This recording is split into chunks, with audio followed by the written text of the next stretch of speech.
Hey, America! What's with all the bullshit I hear about the American dream being dead? How about if I give my 2 bits?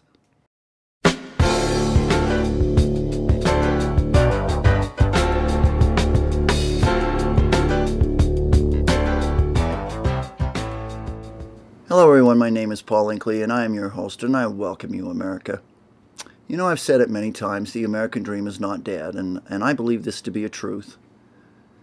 You know, there's sure a shitload of people out there that want us to believe the dream is dead, but that doesn't add up with all the evidence we see of people achieving this dream every day. You know, sure as hell ain't as easy as it used to be, but it's, it can still be done. It's not impossible. But let me ask you this question, America. What is the American dream? Or should I say, how would you define the American dream? You know, have you ever thought about that before? How would I define the American dream? I believe everybody's answer would be different, of course. But is the American dream just about material wealth and fame? The homes, the cars, all that fun that stuff could provide?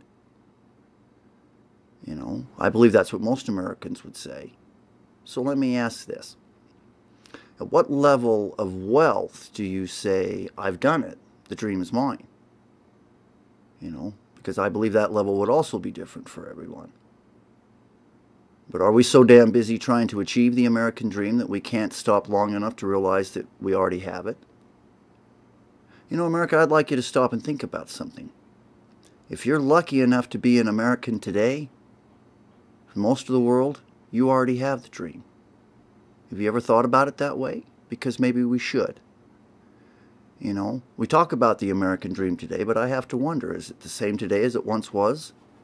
You know, if we could go back to the mid-1800s and talk to the immigrants coming to America at that time, how do you think they would answer that question?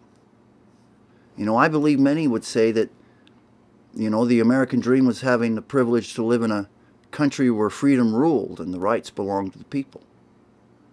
I believe many would tell you that they'd already found the American dream by having the privilege and the honor to say, I am an American.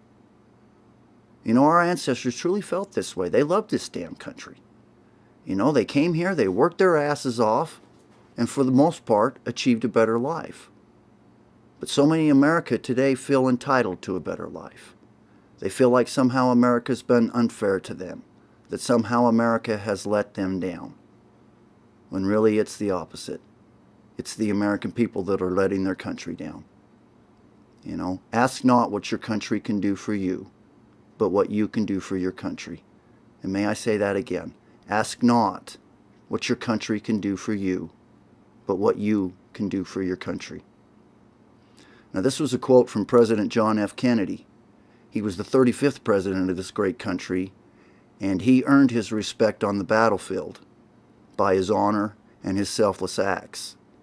And this was a president that truly loved this country. America, I think we have it all wrong. I think the American dream is happiness. And you're the only one that can figure that one out. Because there's just too damn much evidence out there that, you know, success and fame have brought more pain and sorrow into people's lives than joy and happiness. And that's the truth. You know, maybe the secret's to look at what we have. Look at the positives in our lives rather than the negatives. You know, my father always used to say to me, count your blessings. He used to just piss me off. But I understand now what wise advice that was. I miss his counsel as much as I miss him. But my father would tell me, in order to count your blessings, you have to humble yourself enough to be able to see them. And usually if you can do that, you'll see things are not as bad off as you thought, especially if you live in America. And don't misunderstand me, I would still love to find success. You know, I would like to enjoy the fine things that this country and world have to offer. I would never give up on that goal. But I've already found the American dream. I have a great family that loves me. I live in America, a country, you know, with honored history, a country home to the idea that changed the world. Freedom. That's where all the fun shit comes from. America is from freedom. All the fun things we enjoy today we wouldn't have without freedom. And I'm sorry, America, I'm not talking about a bunch of free shit. I'm talking about personal freedoms.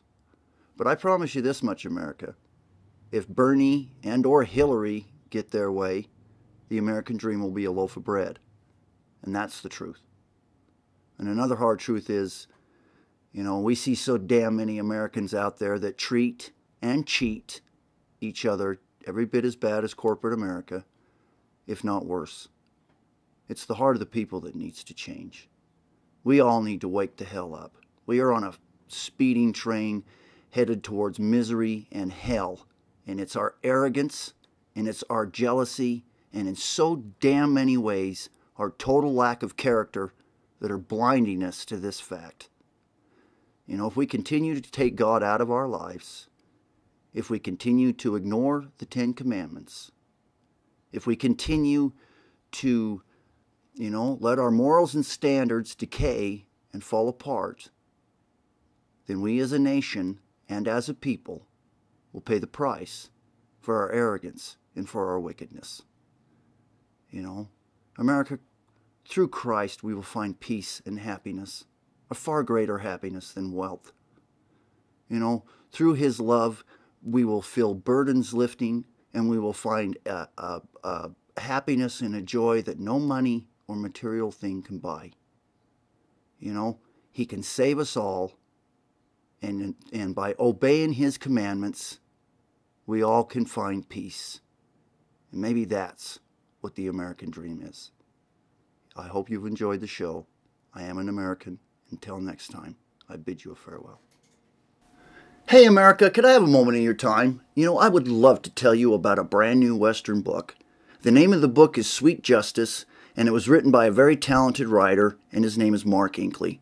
Mark has always loved the Old West and spent his life learning its history. And then he's taken this knowledge and, man, he's just written one hell of a good Western book.